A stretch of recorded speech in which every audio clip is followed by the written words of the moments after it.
जाने को आई बस के ग्राम शीश लगाना जगत में प्रभु जाने को आई बस के ग्राम उनकी फटी सी लगी दुपट्टी रुपाया उपाना की नहीं ग्राम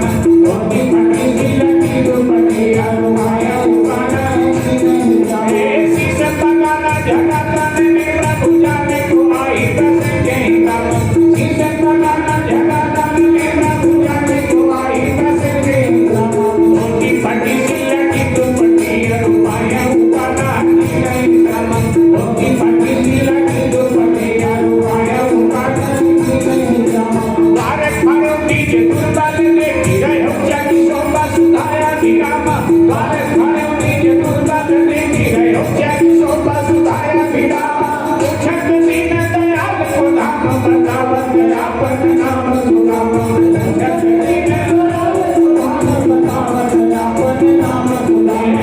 छठ दिन दयाल को धाम बतावत आपन नाम सुनाम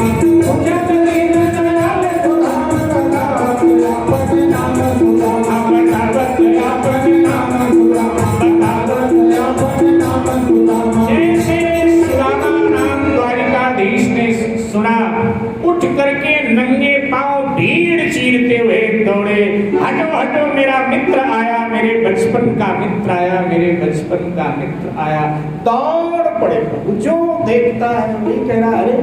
ऐसा कौन सा प्रभावशाली व्यक्ति आ गया जिसके लिए भगवान दौड़ रहे हैं अंतरिक्ष से ये देवता दृश्य देख करके सुदामा के भाग्य की प्रशंसा करते हैं बड़भागी है ब्राह्मण जिसके लिए भगवान दौड़ लगा रहे हैं दौड़ कर भगवान आए जहां सुदामा द्वार पर प्रतीक्षा कर रहे थे सुदामा जी के चरणों में द्वारिकाधीश ने अपना माथा रख दिया ब्राह्मण देवता के चरणों में माथा रख करके भगवान श्री कृष्ण ने प्रणाम किया और अब सुदामा जी ने अपने कांपते हाथों से उठो उठो द्वारिकाधीश उठाया बाहों में भर लिया दोनों मित्रों के आंखों में स्नेह के आंसू छलक पड़े और अब भगवान द्वार से भेंट कर सुदामा जी को भीतर लाए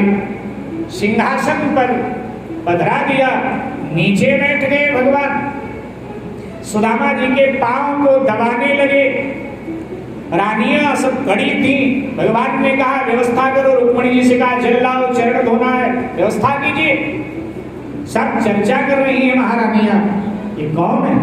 जिसके लिए भगवान ने सिंहासन छोड़ दिया स्वयं नीचे बैठे हैं और ये अतिथि सिंहासन पर बैठा है इधर भगवान सुदामा जी के चरण दबाते दबाते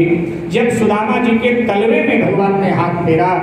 तो सुदामा जी के तलवे में कांटे थे बीमारियां थी भगवान के हाथ छिल गए भगवान को लगा कि कसौटी में ब्राह्मण को कसना चाहिए भगवान को लगा अगर अब मैं पूछूंगा तो ये रोकर अपनी गरीबी जरूर मुझे बताएगा भगवान ने कहा मित्र आना था पहले आते ये क्या दुर्दशा बना करके आए हो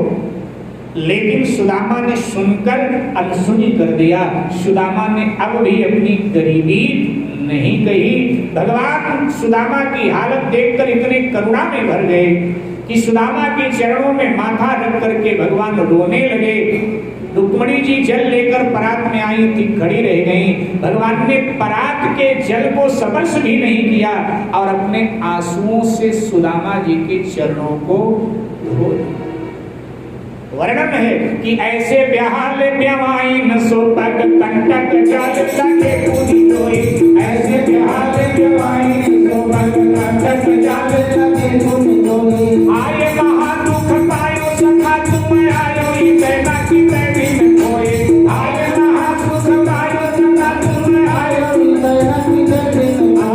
आए महा दुख पायो सखा तुम आयो ई बैना की बैठी में कोई आए महा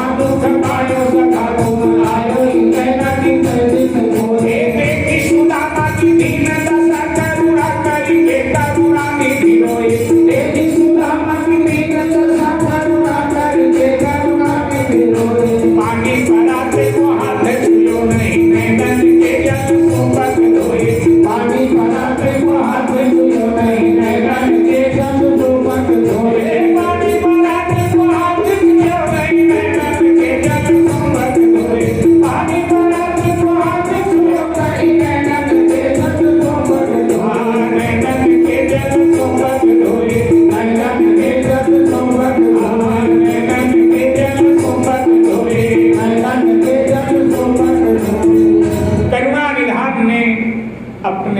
आंसुओं से भक्त के चरणों को धो दिया।